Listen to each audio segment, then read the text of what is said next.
My interest in taxidermy comes from a love of animals and a desire to be around them and to preserve them. An artist is a very broad term to use. I generally prefer to describe myself as a jeweller and a taxidermist.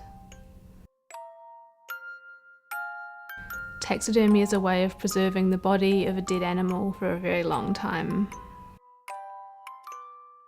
It involves removing the skin, building a new body, and then pulling the skin back over the top.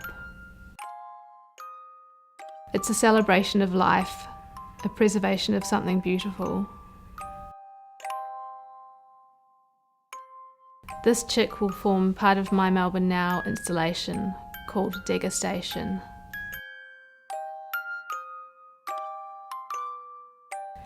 As a strict vegetarian and a passionate advocate for the fair and just treatment of animals, I only use animals that have died of natural causes. I use borax. It's a natural antiseptic and helps keep everything clean so you don't stain the feathers.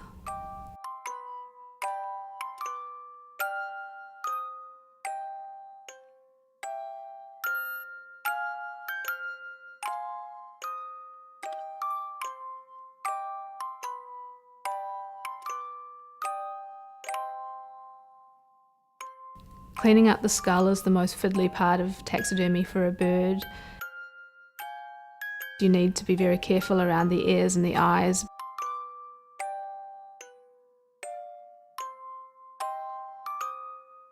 Once you've peeled the skin back right towards the beak, you need to remove all of the muscle that's on the skull.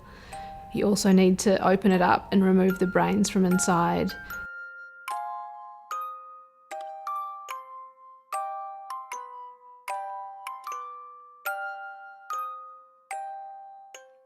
The skull is very fragile, so it needs to be filled with clay. Wires are inserted through the legs and arms, or in the case of a bird, through the wings. This is done so you can position the legs and the arms into any position you want. The wires are then anchored into the new fabricated body, and this holds them in place. And once I've removed the body from the bird, I build a replacement body using cotton wool. I look at the body that I removed and keep checking to make sure it's the right size.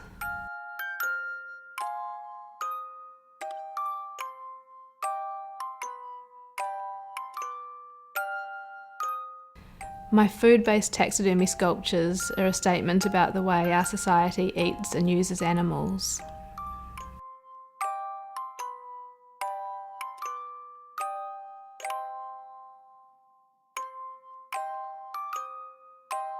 This piece is called Albumin. It's highlighting the fact that a lot of food products such as wine, ice cream and mayonnaise use factory farmed eggs, which a lot of ethical shoppers are unaware of.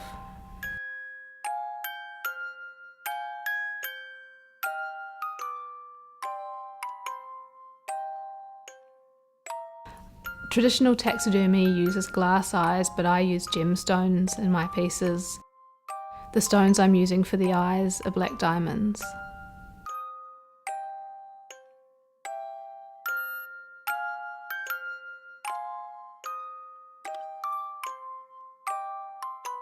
I feel very strongly about highlighting some of the unknown atrocities that occur in the meat, dairy and egg industries, and firmly believe that children are the ones that will steer us towards a more ethical approach when it comes to consuming animals.